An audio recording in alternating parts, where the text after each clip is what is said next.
फटाफट देख रहे सारे दर्शकों का स्वागत है। मैं हाँ निर्मलजीत कौर ते देश दुनिया दे विच की कुछ रहा खास मनोरंजन खेड जगत ते करांगे वपार दी गल। सब तो पहला नज़र सूबाई खबरां ते। पंजाबी गायिका दे वल्लों फैलाए जा रहे बंदूक सभ्याचार ਅਤੇ ਗੈਂਗਸਟਰਵਾਦ ਦੇ ਰੁਝਾਨ ਦੀ ਨਿਖੇਧੀ ਕਰਦਿਆਂ ਭਗਵੰਤ ਮਾਨ ਨੇ ਉਹਨਾਂ ਨੂੰ ਆਪਣੇ ਗੀਤਾਂ ਦੇ ਰਾਹੀਂ ਸਮਾਜ ਦੇ ਵਿੱਚ ਹਿੰਸਾ, ਨਫ਼ਰਤ ਅਤੇ ਦੁਸ਼ਮਣੀ ਨੂੰ ਭੜਕਾਉਣ ਤੋਂ ਗੁਰੇਜ਼ ਕਰਨ ਦੀ ਅਪੀਲ ਕੀਤੀ।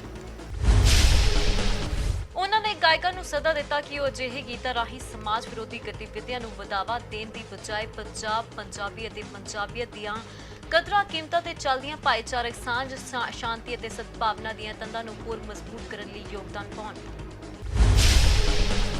ਪੰਜਾਬ ਦੇ ਵਿੱਚ ਰਾਜ ਸਭਾ ਦੀਆਂ 2 ਸੀਟਾਂ ਦੇ ਲਈ 10 ਜੂਨ ਨੂੰ ਵੋਟਾਂ ਪਾਈਆਂ ਜਾਣਗੀਆਂ ਤੇ ਸ਼੍ਰੋਮਣੀ ਅਕਾਲੀ ਦਲ ਦੇ ਬਲਵਿੰਦਰ ਭੁੰਦੜ ਅਤੇ ਕਾਂਗਰਸ ਦੀ ਅੰਬਿਕਾ ਸੋਨੀ ਦਾ ਕਾਰਜਕਾਲ ਪੂਰਾ ਹੋਣ ਜਾ ਰਿਹਾ ਹੈ। ਦੇਸ਼ ਵਿੱਚ ਕੁੱਲ 57 ਸੀਟਾਂ ਦੇ ਲਈ ਵੋਟਾਂ ਪਾਈਆਂ ਜਾਣਗੀਆਂ ਤੇ ਪੰਜਾਬ ਦੀਆਂ 2 ਸੀਟਾਂ ਲਈ 24 ਮਈ ਤੋਂ 31 ਮਈ ਤੱਕ ਨਾਮਜ਼ਦਗੀਆਂ ਕੀਤੀਆਂ ਜਾਣਗੀਆਂ ਤੇ 10 ਜੂਨ ਨੂੰ ਵੋਟਾਂ ਪਾਈਆਂ ਜਾਣਗੀਆਂ। ਰੇਲਵੇ ਦੇ ਵਿੱਚ ਭਰਤੀ ਦੇ ਨਾਂ ਤੇ ਲੱਖਾਂ ਰੁਪਏ ਠੱਗਣ ਦੇ ਇਲਜ਼ਾਮ ਦੇ ਵਿੱਚ ਇੱਕ ਵਿਅਕਤੀ ਨੂੰ ਪੁਲਿਸ ਨੇ ਗ੍ਰਿਫਤਾਰ ਕੀਤਾ। ਇਸ ਬਾਰੇ ਜਾਣਕਾਰੀ ਦਿੰਦਿਆਂ ਪੁਲਿਸ ਅਧਿਕਾਰੀਆਂ ਨੇ ਦੱਸਿਆ ਕਿ ਉਹਨਾਂ ਨੂੰ ਸ਼ਿਕਾਇਤ ਮਿਲੀ ਸੀ ਕਿ ਰੇਲਵੇ ਵਿੱਚ ਬਤੌਰ ਗਨਮੈਨ ਤੈਨਾਤ ਰਾਮ ਸੈਣੀ ਨੇ ਰੇਲਵੇ ਵਿੱਚ ਭਰਤੀ ਦੇ ਨਾਂ ਤੇ ਲੱਖਾਂ ਰੁਪਏ ਦੀ ਠੱਗੀ ਮਾਰੀ ਹੈ।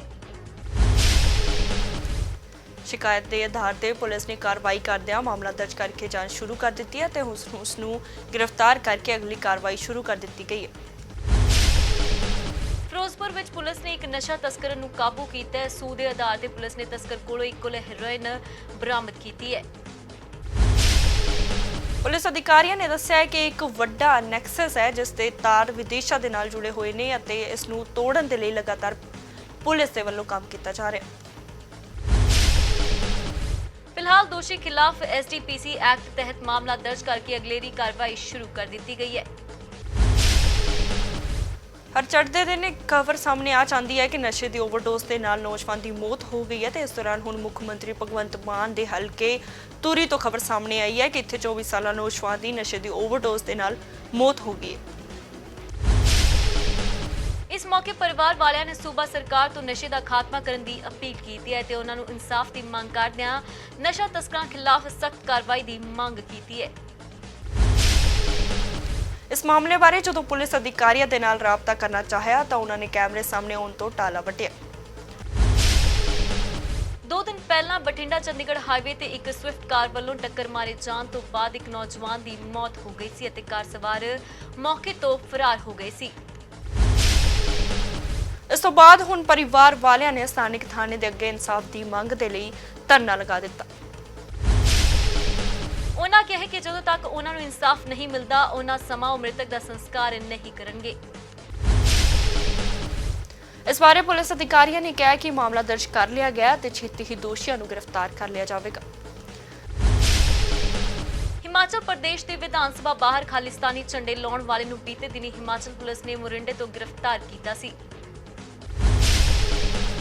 ਹੁਣ ਇਸ ਦੋਸ਼ੀ ਦੇ ਤਾਰ ਰੂਪਨਗਰ ਦੇ ਡੀਸੀ ਦਫ਼ਤਰ ਸਾਹਮਣੇ ਲਿਖੇ ਗਏ ਖਾਲਿਸਤਾਨੀ ਨਾਰਿਆਂ ਦੇ ਨਾਲ ਵੀ ਜੁੜ ਰਹੇ ਨੇ। ਜਿਸ ਤੋਂ ਬਾਅਦ ਪੰਜਾਬ ਪੁਲਿਸ ਹੁਣ ਹਿਮਾਚਲ ਜਾ ਕੇ ਜਾਂਚ ਲਈ ਦੋਸ਼ੀ ਨੂੰ ਰੂਪਨਗਰ ਤੋਂ ਲੈ ਕੇ ਆਵੇਗੀ। ਪੁਲਿਸ ਮੁਤਾਬਕ ਹਾਲੇ ਵੀ ਇਸ ਪਿੱਛੇ ਦਾ ਇੱਕ ਦੋਸ਼ੀ ਫਰਾਰ ਹੈ ਅਤੇ ਇਹਨਾਂ ਨੇ ਇਹ ਕੰਮ ਪੈਸਿਆਂ ਦੇ ਲਾਲਚ ਦੇ ਵਿੱਚ ਆ ਕੇ ਕੀਤਾ ਸੀ। ਜ਼ਿਕਰ ਕਰ ਦਈਏ ਕਿ 13 ਅਪ੍ਰੈਲ ਨੂੰ ਰੂਪਨਗਰ ਦੇ ਡੀਸੀ ਅਤੇ ਐਸਐਸਪੀ ਦਫ਼ਤਰ ਸਾਹਮਣੇ ਖਾਲਿਸਤਾਨੀ ਝੰਡੇ ਲਾਏ ਗਏ ਸਨ। ਉਧਰ ਹੁਣ ਫਰੀਦਕੋਟ ਦੇ ਵਿੱਚ ਵੀ ਖਾਲਿਸਤਾਨ ਜਿੰਦਾਬਾਦ ਦੇ ਨਾਅਰੇ ਦੇਖਣ ਨੂੰ ਮਿਲੇ ਨੇ। ਦੱਸ ਦਈਏ ਕਿ ਬਾਜੀਗਰ ਬਸਤੀ ਦੀ ਦੀਵਾਰਾਂ ਤੇ ਕਾਲੇ ਰੰਗ ਦੇ ਨਾਲ ਖਾਲਿਸਤਾਨ ਜਿੰਦਾਬਾਦ ਦੇ ਨਾਅਰੇ ਦੇਖਣ ਨੂੰ ਮਿਲੇ ਨੇ। ਜਾਣਕਾਰੀ ਮੁਤਾਬਕ ਰਾਤ ਦੇ ਹਨੇਰੇ 'ਚ ਕਿਸੇ ਵੱਲੋਂ ਇਹ ਨਾਅਰੇ ਦੀਵਾਰ ਤੇ ਲਿਖੇ ਗਏ ਜਿਸ ਨੂੰ ਸਵੇਰੇ ਪਾਰਕ 'ਚ ਸਫਾਈ ਕਰ ਰਹੇ ਸਫਾਈ ਕਰਮਚਾਰੀਆਂ ਵੱਲੋਂ ਦੇਖਿਆ ਗਿਆ ਤੇ ਪੁਲਿਸ ਨੂੰ ਸੂਚਨਾ ਦੇ ਦਿੱਤੀ ਗਈ। ਜਿਸ ਤੋਂ ਬਾਅਦ ਪੁਲਿਸ ਦੇ ਵੱਲੋਂ ਚੌਕਸੀ ਅਭਿਆਨ ਸ਼ੁਰੂ ਕਰ ਦਿੱਤਾ ਗਿਆ। ਅੰਮ੍ਰਿਤਸਰ ਦੇ ਰੇਲਵੇ ਸਟੇਸ਼ਨ ਦੇ ਹੋਟਲ ਗ੍ਰੇਡ ਦੇ ਨਜ਼ਦੀਕ ਖੁਦਾਈ ਦੇ ਦੌਰਾਨ ਇਮਾਰਤ ਦੇ ਡਿੱਗਣ ਦੀ ਖਬਰ ਸਾਹਮਣੇ ਆਈ ਹੈ। ਇਸ ਦੌਰਾਨ ਜਾਨੀ ਨੁਕਸਾਨ ਹੋਣ ਤੋਂ ਬਚਾ ਰਿਹਾ ਪਰ ਮਲਬੇ ਥੱਲੇ ਆਉਣ ਦੇ ਨਾਲ ਕਈ ਵਾਹਨ ਤਬਾਹ ਹੋ ਗਏ। ਉੱਥੇ ਇਸ ਸੰਬੰਧੀ ਇਲਾਕਾ ਨਿਵਾਸੀਆਂ 'ਚ ਰੋਸ਼ ਵੇਖਿਆ ਜਾ ਰਿਹਾ ਹੈ ਤੇ ਉਹਨਾਂ ਦਾ ਕਹਿਣਾ ਹੈ ਕਿ ਬੇਸਮੈਂਟ ਦੀ ਜ਼ਿਆਦਾ ਖੁਦਾਈ ਕਰਨ ਦੇ ਖਤਰੇ ਦਾ ਮਾਹੌਲ ਬਣਿਆ ਹੋਇਆ ਹੈ। ਲੋਕਾਂ ਦਾ ਇਹ ਵੀ ਕਹਿਣਾ ਹੈ ਕਿ ਇਸ ਸੰਬੰਧੀ ਉਹਨਾਂ ਨੇ ਪ੍ਰਸ਼ਾਸਨ ਨੂੰ ਸੂਚਿਤ ਵੀ ਕੀਤਾ ਸੀ, ਪਰ ਕੋਈ ਕਾਰਵਾਈ ਨਹੀਂ ਕੀਤੀ ਗਈ। ਗੁਰਦਾਸਪੁਰ ਵਿਖੇ ਰੇਲਵੇ ਦੀ ਜ਼ਮੀਨ ਤੇ ਕੀਤੇ ਨਜਾਇਜ਼ ਕਬਜ਼ਿਆਂ ਨੂੰ ਲੈ ਕੇ ਰੇਲਵੇ ਪ੍ਰਸ਼ਾਸਨ ਵੱਲੋਂ ਹਟਾਇਆ ਗਿਆ ਹੈ। ਇਸ ਮੌਕੇ ਰੇਲਵੇ ਪ੍ਰਸ਼ਾਸਨ ਦੇ ਵੱਲੋਂ ਭਾਰੀ ਪੁਲਿਸ ਬਲ ਤੈਨਾਤ ਕੀਤਾ ਗਿਆ ਸੀ। ਰੇਲਵੇ ਵੱਲੋਂ ਲੋਕਾਂ ਦੇ ਬਣਾਏ ਗਏ ਮਕਾਨ, ਦੁਕਾਨਾਂ ਅਤੇ ਜੀਸੀਬੀ ਮਸ਼ੀਨ ਨਾਲ ਢਾਹ ਦਿੱਤੇ ਗਏ ਹੈ ਤੇ ਲੋਕਾਂ ਦਾ ਕਹਿਣਾ ਸੀ ਕਿ ਉਹ ਇੱਥੇ ਲੰਬੇ ਸਮੇਂ ਤੋਂ ਰਹਿ ਰਹੇ ਸਨ। ਤਰਨਤਾਰਨ ਦੇ ਪਿੰਡ ਮਹਿਮਦਪੁਰਾ ਦੇ ਵਿਖੇ ਇੱਕ ਮਹਿਲਾ ਤੇ ਆਪਣੀ ਸੱਸ ਦਾ ਕਤਲ ਕੀਤੇ ਜਾਣ ਦੇ ਇਲਜ਼ਾਮ ਲੱਗੇ ਨੇ। ਮ੍ਰਿਤਕਾ ਦੇ ਲੜਕੀ ਗੁਰਪ੍ਰੀਤ ਸਿੰਘ ਉਰਫ ਗੋਪੀ ਨੇ ਦੱਸਿਆ ਕਿ ਉਸ ਦੀ ਪਤਨੀ ਦਾ ਉਸ ਦੀ ਮਾਂ ਨਾਲ ਅਕਸਰ ਹੀ ਝਗੜਾ ਰਹਿੰਦਾ ਸੀ। ਉਸਨੇ ਕਿਹਾ ਕਿ ਉਸ ਨੂੰ ਸ਼ੱਕ ਹੈ ਕਿ ਉਸ ਦੀ ਮਾਂ ਦਾ ਕਤਲ ਉਸ ਦੀ ਪਤਨੀ ਦੇ ਵੱਲੋਂ ਹੀ ਕੀਤਾ ਗਿਆ। ਬਠਿੰਡਾ ਦੇ ਮਾਨਸਾ ਦੇ ਆਬਾਦੀ ਵਾਲੇ ਇਲਾਕੇ ਵਿੱਚ ਕੂੜਾ ਡੰਪ ਲੋਕਾਂ ਦੀ ਮੁਸ਼ਕਲਾਂ ਵਧਾਉਂਦਾ ਨਜ਼ਰ ਆ ਰਿਹਾ ਹੈ। ਡੰਪ ਕਰਕੇ ਲੋਕ ਪਰੇਸ਼ਾਨ ਹੋ ਰਹੇ ਨੇ ਤੇ ਬਿਮਾਰੀਆਂ ਦਾ ਖਦਸ਼ਾ ਵਿੱਚ ਬਣਾਇਆ ਹੋਇਆ ਹੈ। ਤੁਹਾਨੂੰ ਦੱਸ ਦਈਏ ਕਿ ਡੰਪ ਦੇ ਨੇੜੇ ਹਸਪਤਾਲ ਤੇ ਸਿੱਖਿਆ ਅਦਾਰੇ ਵੀ ਬਣੇ ਹੋਏ ਨੇ ਤੇ ਡੰਪ ਕਰਕੇ ਬਦਬੂ ਦੇ ਨਾਲ ਮੱਖੀਆਂ ਮੱਛਰ ਵੀ ਬਹੁਤ ਹੋ ਰਹੇ ਨੇ। ਫਾਜ਼ਿਲਕਾ ਦੇ ਕਿਸਾਨ ਪਿਛਲੇ ਕੁਝ ਦਿਨਾਂ ਤੋਂ ਖਰਾਬ ਫਸਲ ਦੇ ਮੁਆਵਜ਼ੇ ਦੀ ਮੰਗ ਨੂੰ ਲੈ ਕੇ ਲਗਾਤਾਰ ਡੀਸੀ ਦਫ਼ਤਰ ਦੇ ਬਾਹਰ ਧਰਨਾ ਪ੍ਰਦਰਸ਼ਨ ਕਰ ਰਹੇ ਨੇ। ਕੋਈ ਵੀ ਹੱਲ ਨਾ ਹੁੰਦਾ ਵੇਖ ਕੇ ਕਿਸਾਨ ਹੁਣ ਮਰਨ ਵਰਤ ਤੇ ਰਹਿ ਗਏ ਨੇ ਅਤੇ ਉਹਨਾਂ ਨੇ ਕਿਹਾ ਹੈ ਕਿ ਜੇਕਰ ਮੰਗਾਂ ਨੂੰ ਪੂਰਾ ਨਾ ਕੀਤਾ ਗਿਆ ਤਾਂ ਸੰਘਰਸ਼ ਹੋਰ ਤੇਜ਼ ਕੀਤਾ ਜਾਵੇਗਾ। ਬਠਿੰਡਾ ਦੀ ਬੀੜ ਤਲਾਬ ਬਸਤੀ ਦੇ ਵਿੱਚ ਬਹੁਤੇ ਸਾਲਾਂ ਤੋਂ ਨਸ਼ਾ ਸ਼ਰੇਆਮ ਵਿਕ ਰਿਹਾ ਹੈ, ਜਿਸ ਦੇ ਚੱਲਦਿਆਂ ਕਈਆਂ ਮਾਵਾਂ ਨੇ ਆਪਣੇ ਪੁੱਤ ਗਵਾ ਲਏ। ਨਸ਼ੇ ਦੀ ਰੋਕਥਾਮ ਲਈ ਪੁਲਿਸ ਪ੍ਰਸ਼ਾਸਨ ਕੁਝ ਨਹੀਂ ਕਰ ਰਿਹਾ, ਜਿਸ ਕਰਕੇ ਪਿੰਡ ਦੀਆਂ ਔਰਤਾਂ ਨੇ ਨਸ਼ੇ ਦੇ ਖਾਤਮੇ ਲਈ ਬੀੜਾ ਚੁੱਕ ਲਿਆ ਤੇ ਨਸ਼ੇ ਤੋਂ ਉਜਾੜ ਰਹੇ ਆਪਣੇ ਘਰਾਂ ਨੂੰ ਬਚਾਉਣ ਲਈ ਲੜਾਈ ਵਿੱਢ ਲਈ ਹੈ। ਗੁਰਦਾਸਪੁਰ ਦੇ ਵਿੱਚ ਹੋ ਰਹੀਆਂ ਚੋਰੀਆਂ ਨੂੰ ਰੋਕਣ ਦੇ ਲਈ ਚਲਾਈ ਗਈ ਮੁਹਿੰਮ ਦੇ ਤਹਿਤ ਪੁਲਿਸ ਦੇ ਵੱਲੋਂ ਨਾਕਾ ਲਗਾਇਆ ਗਿਆ ਸੀ, ਜਿਸ ਦੌਰਾਨ ਉਹਨਾਂ ਦੇ ਵੱਲੋਂ 2 ਚੋਰ ਕਾਬੂ ਕਰ ਲਏ ਗਏ ਨੇ। ਚੋਰਾਂ ਕੋਲੋਂ 234 ਗ੍ਰਾਮ ਸੋਨੇ ਦੇ ਗਹਿਣੇ ਤੇ ਮੋਟਰਸਾਈਕਲ ਬਰਾਮਦ ਕੀਤਾ ਗਿਆ, ਜਿਸ ਤੋਂ ਬਾਅਦ ਪੁਲਿਸ ਵੱਲੋਂ ਮਾਮਲਾ ਦਰਜ ਕਰ ਕੇ ਗਹਿਣੇ ਉਸ ਦੇ ਮਾਲਕ ਨੂੰ ਵਾਪਸ ਕਰ ਦਿੱਤੇ ਗਏ ਨੇ। ਤੇ ਹੁਣ ਇੱਕ ਨਜ਼ਰ ਰਾਸ਼ਟਰੀ ਖਬਰਾਂ ਤੇ। ਜੰਮੂ ਕਸ਼ਮੀਰ ਦੇ ਪੁਲਵਾਮਾ ਜ਼ਿਲ੍ਹੇ ਦੇ ਵਿੱਚ ਅਤਵਾਦੀ ਹਮਲੇ ਦੇ ਵਿੱਚ ਇੱਕ ਪੁਲਿਸ ਕਾਂਸਟੇਬਲ ਸ਼ਹੀਦ ਹੋ ਗਿਆ। ਕਸ਼ਮੀਰ ਘਾਟੀ ਦੇ ਵਿੱਚ ਪਿਛਲੇ 24 ਘੰਟਿਆਂ ਦੌਰਾਨ ਇਹ ਦੂਜਾ ਕਤਲ ਹੈ। ਪੁਲਿਸ ਨੇ ਦੱਸਿਆ ਕਿ ਪੁਲਵਾਮਾ 'ਚ ਇੱਕ ਅਤਵਾਦੀ ਨੇ ਨਿਹੱਥੇ ਪੁਲਿਸ ਕਰਮੀ ਰਿਆਜ਼ ਅਹਿਮਦ ਠੋਕਰ ਤੇ ਗੋਲਾਬਾਰੀ ਕੀਤੀ, ਜਿਸ ਨਾਲ ਉਹ ਜ਼ਖਮੀ ਹੋ ਗਿਆ। ਪੁਲਿਸ ਦੇ ਇੱਕ ਟਵੀਟ ਦੇ ਵਿੱਚ ਕਿਹਾ ਗਿਆ ਕਿ ਇੱਕ ਅਤਵਾਦੀ ਨੇ ਪੁਲਿਸ ਕਾਂਸਟੇਬਲ ਰਿਆਜ਼ ਅਹਿਮਦ ਠੋਕਰ ਤੇ ਉਹਨਾਂ ਦੇ ਗਦੂਰਾ ਪੁਲਵਾਮਾ ਸਥਿਤ ਘਰ ਗੋਲੀਬਾਰੀ ਕੀਤੀ ਹੈ ਤੇ ਉਹਨਾਂ ਨੂੰ ਹਸਪਤਾਲ ਦੇ ਵਿੱਚ ਦਾਖਲ ਕਰਵਾਇਆ ਗਿਆ। ਪੁਲਿਸ ਨੇ ਬਾਅਦ 'ਚ ਇੱਕ ਹੋਰ ਟਵੀਟ 'ਚ ਕਿਹਾ ਹੈ ਕਿ ਜ਼ਖਮੀ ਪੁਲਿਸ ਕਾਂਸਟੇਬਲ ਹਸਪਤਾਲ ਵਿੱਚ ਇਲਾਜ ਦੌਰਾਨ ਸ਼ਹੀਦ ਹੋ ਗਏ ਨੇ ਅਤੇ ਇਸੇ ਸ਼ਹੀਦ ਨੂੰ ਸ਼ਰਧਾਂਜਲੀ ਭੇਟ ਕਰਦੇ ਆ ਤੇ ਇਸ ਮੁਸ਼ਕਲ ਸਮੇਂ ਉਹਨਾਂ ਨੇ ਪਰਿਵਾਰ ਦੇ ਨਾਲ ਖੜਿਆ। ਪ੍ਰਧਾਨ ਮੰਤਰੀ ਨਰਿੰਦਰ ਮੋਦੀ ਨੇ ਆਪਣੇ ਮਹੀਨਾਵਾਰ ਰੇਡੀਓ ਪ੍ਰੋਗਰਾਮ ਮਨ ਕੀ ਬਾਤ ਦੇ ਲਈ ਦੇਸ਼ ਵਾਸੀਆਂ ਨੂੰ ਸੁਝਾਅ ਦੇਣ ਦੇ ਲਈ ਕਿਹਾ। ਪੀਐਮ ਮੋਦੀ ਨੇ ਮਨ ਕੀ ਬਾਤ ਪ੍ਰੋਗਰਾਮ 29 ਮਈ ਨੂੰ ਪ੍ਰਸਾਰਿਤ ਕੀਤਾ ਜਾਵੇਗਾ। ਪ੍ਰਧਾਨ ਮੰਤਰੀ ਨੇ ਇੱਕ ਟਵੀਟ ਦੇ ਵਿੱਚ ਕਿਹਾ ਕਿ ਮੈਂ ਤੁਹਾਨੂੰ ਸਾਰਿਆਂ ਨੂੰ ਇਸ ਮਹੀਨੇ ਦੀ ਮਨ ਕੀ ਬਾਤ ਦੇ ਲਈ ਆਪਣੇ ਵਿਚਾਰ ਸਾਂਝੇ ਕਰਨ ਦੇ ਲਈ ਸੱਦਾ ਦਿੰਦਾ ਹਾਂ, ਜਿਸ ਦਾ ਪ੍ਰਸਾਰਣ 29 ਮਈ ਨੂੰ ਹੋਵੇਗਾ। ਮੈਂ ਨਮੋ ਐਪ ਅਤੇ ਮਾਈ ਗਵਰਨਮੈਂਟ ਤੇ ਤੁਹਾਡੀਆਂ ਟਿੱਪਣੀਆਂ ਦੀ ਉਡੀਕ ਕਰਾਂਗਾ। ਕਰਨਾਟਕ ਦੇ ਮੁੱਖ ਮੰਤਰੀ ਬਸਵਰਾਜ ਬੋਮਈ ਨੇ ਵੀਰਵਾਰ ਨੂੰ ਕਿਹਾ ਕਿ ਰਾਜ ਸਰਕਾਰ ਧਰਮ ਤਬਦੀਲੀ ਖਿਲਾਫ ਆਰਡੀਨੈਂਸ ਲਿਆਵੇਗੀ। ਬੋਮੀ ਨੇ ਇੱਥੇ ਪੱਤਰਕਾਰਾਂ ਦੇ ਨਾਲ ਗੱਲਬਾਤ ਕਰਦਿਆਂ ਕਿਹਾ ਹੈ ਕਿ ਵਿਧਾਨ ਸਭਾ ਨੂੰ ਮੁਲਤਵੀ ਕਰ ਦਿੱਤਾ ਗਿਆ ਤੇ ਅਸੀਂ ਇੱਕ ਆਰਡੀਨੈਂਸ ਦੇ ਰਾਹੀਂ ਇੱਕ ਕਾਨੂੰਨ ਲਿਆ ਰਹੇ ਹਾਂ। ਵਿਧਾਨ ਸਭਾ 'ਚ ਪਾਸ ਕੀਤੇ ਗਏ ਬਿੱਲ ਵਿੱਚ ਜ਼ਬਰਦਸਤੀ ਧਰਮ ਤਬਦੀਲੀ ਲਈ ਅਤੇ ਸਜ਼ਾ ਅਤੇ ਜੁਰਮਾਨੇ ਦੀ ਵਿਵਸਥਾ ਹੈ। ਤੇ ਹੁਣ ਨਜ਼ਰ ਪਾ ਲੈਂਦੇ ਹਾਂ ਅੰਤਰਰਾਸ਼ਟਰੀ ਖਬਰਾਂ ਤੇ। ਸੰਯੁਕਤ ਅਰਬ ਅਮੀਰਾਤ ਦੇ ਰਾਸ਼ਟਰਪਤੀ ਅਤੇ ਆਬੂ ਧਾਬੀ ਦੇ ਸ਼ਾਸਕ ਸ਼ੇਖ ਖਲੀਫਾ ਬਿਨ ਜਾਇਦ ਅਲ ਨਾਹਿਆਨ ਦਾ ਸ਼ੁੱਕਰਵਾਰ ਨੂੰ ਦੇਹਾਂਤ ਹੋ ਗਿਆ। ਰਾਸ਼ਟਰਪਤੀ ਮਾਮਲਿਆਂ ਦੇ ਮੰਤਰਾਲੇ ਦੇ ਹਵਾਲੇ ਨਾਲ ਸਥਾਨਕ ਰਿਪੋਰਟਾਂ ਵਿੱਚ ਇਸ ਜਾਣਕਾਰੀ ਦਿੱਤੀ ਗਈ ਹੈ। WAM ਦੇ ਇੱਕ ਬਿਆਨ ਦੇ ਵਿੱਚ ਕਿਹਾ ਗਿਆ ਹੈ ਕਿ ਰਾਸ਼ਟਰਪਤੀ ਮਾਮਲਿਆਂ ਦੇ ਮੰਤਰਾਲੇ ਨੇ ਸੰਯੁਕਤ ਅਰਬ ਅਮੀਰਾਤ ਦੇ ਰਾਸ਼ਟਰਪਤੀ ਸ਼ੇਖ ਖਲੀਫਾ ਬਿਨ ਜਾਇਦ ਅਲ ਨਹਿਆਨ ਦੇ ਦੇਹਾਂਤ ਤੇ ਸੰਯੁਕਤ ਅਰਬ ਇਮਾਰਤ ਅਤੇ ਅਰਬ ਅਤੇ ਇਸਲਾਮੀ ਰਾਸ਼ਟਰ ਅਤੇ ਦੁਨੀਆ ਦੇ ਲੋਕਾਂ ਦੇ ਨਾਲ ਸੋਗ ਪ੍ਰਗਟ ਕੀਤਾ। ਹੋਪ ਸੇਵਾ ਸੁਸਾਇਟੀ ਵੱਲੋਂ ਕੈਨੇਡਾ 'ਚ 15 ਮਈ ਨੂੰ ਇਮੀਗ੍ਰੇਸ਼ਨ ਸੰਬੰਧੀ ਮੁੱਦਿਆਂ ਨੂੰ ਲੈ ਕੇ ਅਤੇ ਮੈਂਬਰ ਪਾਰਲੀਮੈਂਟ ਰਣਦੀਪ ਸਰਾਏ ਵੱਲੋਂ ਲਿਆਂਦੇ ਗਏ ਬਿੱਲ ਦੇ ਸਮਰਥਨ ਵਿੱਚ ਦੁਪਹਿਰ 12 ਤੋਂ ਸ਼ਾਮ 4 ਵਜੇ ਤੱਕ ਵਿਸ਼ਾਲ ਰੈਲੀ ਕੀਤੀ ਜਾਵੇਗੀ। ਦੱਸਣਯੋਗ ਹੈ ਕਿ ਕੈਨੇਡਾ ਦੇ ਵਿੱਚ ਪਿਛਲੇ ਲੰਬੇ ਸਮੇਂ ਤੋਂ work permit holder, refugee, claimed, caregiver ਅਤੇ ਇੰਟਰਨੈਸ਼ਨਲ ਸਟੂਡੈਂਟਸ ਜਾਂ ਬਿਨਾਂ ਪੇਪਰਾਂ ਤੋਂ ਰਹਿੰਦਿਆਂ ਨੂੰ ਬਿਨਾਂ ਸ਼ਰਤ ਪੱਕੇ ਕਰਵਾਉਣ ਦੀ ਮੰਗ ਹੋ ਰਹੀ ਹੈ। ਅਤੇ ਹੁਣ ਕੈਨੇਡਾ ਦੇ ਮੈਂਬਰ ਪਾਰਲੀਮੈਂਟ ਸਰਦਾਰ ਰਣਦੀਪ ਸਰਾਏ ਵੱਲੋਂ ਇਹਨਾਂ ਮੁੱਦਿਆਂ ਨੂੰ ਲੈ ਕੇ ਬਿੱਲ ਕੈਨੇਡਾ ਦੀ ਪਾਰਲੀਮੈਂਟ ਵਿੱਚ ਦਿੱਤਾ ਗਿਆ, ਜਿਸ ਨੂੰ ਕੈਨੇਡੀਅਨ ਪਾਰਲੀਮੈਂਟ ਨੇ ਪਾਸ ਕਰ ਦਿੱਤਾ ਹੈ। ਚੀਨ ਦੇ ਗੁਆਂਗਸੇ ਜੁਆਂਗ ਆਟੋਨੋਮਸ ਖੇਤਰ ਦੇ ਲਗਭਗ 50,000 ਨਿਵਾਸੀ 8 ਮਈ ਤੋਂ ਸ਼ੁਰੂ ਹੋਣ ਵਾਲੀ ਭਾਰੀ ਬਾਰਿਸ਼ ਦੇ ਕਾਰਨ ਆਏ ਹੜ੍ਹਾਂ ਦੇ ਨਾਲ ਪ੍ਰਭਾਵਿਤ ਹੋਏ ਨੇ। ਖੇਤਰੀ ਐਮਰਜੈਂਸੀ ਪ੍ਰਬੰਧਨ ਵਿਭਾਗ ਨੂੰ ਸ਼ੁੱਕਰਵਾਰ ਨੂੰ ਇਹ ਜਾਣਕਾਰੀ ਦਿੱਤੀ ਗਈ ਹੈ। ਦੱਸਿਆ ਜਾ ਰਿਹਾ ਹੈ ਕਿ ਇਸ ਮਿਆਦ ਦੇ ਦੌਰਾਨ ਬਾਰਿਸ਼ ਨੇ ਕੁੱਲ 3,800 ਹੈੱਡਕੁਆਰਟਰਸ ਤੋਂ ਵੱਧ ਦੇ ਫਸਲੀ ਖੇਤਰ ਨੂੰ ਪ੍ਰਭਾਵਿਤ ਕੀਤਾ, ਜਿਸ ਦੇ ਕਾਰਨ 19 ਘਰ ਢਹਿ ਗਏ ਨੇ ਅਤੇ 34 ਘਰਾਂ ਨੂੰ ਬੁਰੀ ਤਰ੍ਹਾਂ ਦੇ ਨਾਲ ਨੁਕਸਾਨ ਪਹੁੰਚਿਆ। ਗੁਆਂਗਸੇ ਦੇ ਪੂਰਬੀ ਖੇਤਰ ਅਤੇ ਇਸ ਦੇ ਕੁਝ ਖੇਤਰਾਂ ਵਿੱਚ ਬਾਰਿਸ਼ ਹੋਈ, ਜਦਕਿ ਕੁਝ ਹਿੱਸਿਆਂ ਵਿੱਚ ਹਨੇਰੀ ਅਤੇ ਤੇਜ਼ ਹਵਾਵਾਂ ਵੀ ਚੱਲੀਆਂ। ਵਪਾਰ ਜਗਤ 'ਚ ਕਿਹੜੇ ਰਹੇ ਉਤਾਰ ਚੜਾਵ, ਕਿਸ ਨੂੰ ਹੋਇਆ ਫਾਇਦਾ, ਕਿਸ ਦਾ ਹੋਇਆ ਨੁਕਸਾਨ, ਜਾਣਦੇ ਹਾਂ ਬਿਜ਼ਨਸ ਨਿਊਜ਼ ਦੇ ਵਿੱਚ।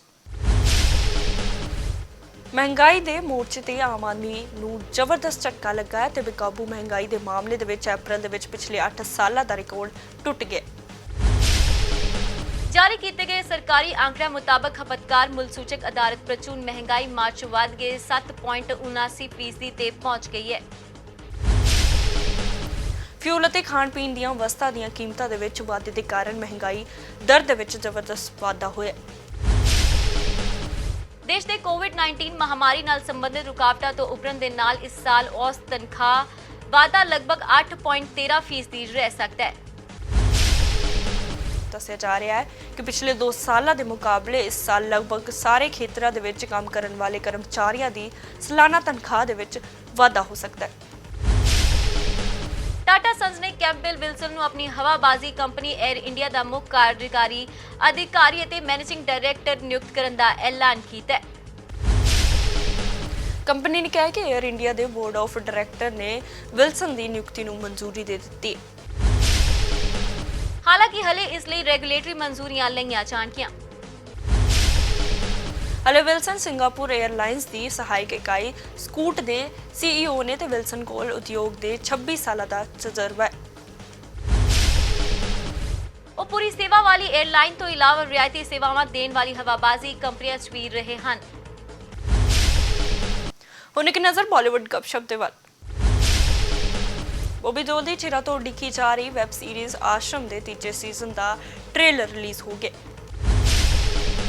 ਇਸ ਨੂੰ ਦੇਖ ਕੇ ਲੱਗਦਾ ਕਿ ਇਹ ਸੀਜ਼ਨ ਵੀ ਪਹਿਲੇ 2 ਸੀਜ਼ਨਸ ਵਾਂਗ ਪ੍ਰਸ਼ੰਸਕਾਂ ਦਾ ਮਨਪਸੰਦ ਬਣਨ ਵਾਲਾ ਹੈ ਤੇ ਸੀਰੀਜ਼ 3 ਜੂਨ ਨੂੰ ਰਿਲੀਜ਼ ਹੋਵੇਗੀ। ਸੀਜ਼ਨ 3 ਦੇ ਵਿੱਚ ਬਾਬਾ ਨਿਰਾਲਾ ਦੀਆਂ ਨਵੀਆਂ ਕਰਤੂਤਾਂ ਦਾ ਕਾਲਾ ਸੱਚ ਸਾਹਮਣੇ ਆਵੇਗਾ ਤੇ ਕਈ ਮਜ਼ੇਦਾਰ ਸਸਪੈਂਸ ਦੇਖ ਕੇ ਪ੍ਰਸ਼ੰਸਕ ਹੈਰਾਨ ਹੋ ਜਾਣਗੇ।